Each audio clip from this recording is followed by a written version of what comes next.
We've talked about there are two key vectors to growing your funnel. That's increasing mass and then increasing passage of that mass down through the funnel.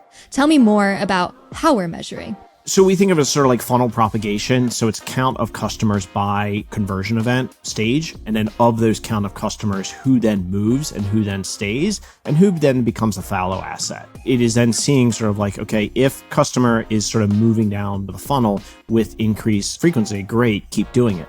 If customer, skips right to purchase, great, you stop hitting them with ads. If customer becomes fallow and it no longer is interacting or creating any sort of conversion event, and by conversion event, I don't just mean like they actually bought something, I mean all the intermediate steps across the funnel, we'll then stop serving them ads as well because they clearly are saying, hey, I'm not interested.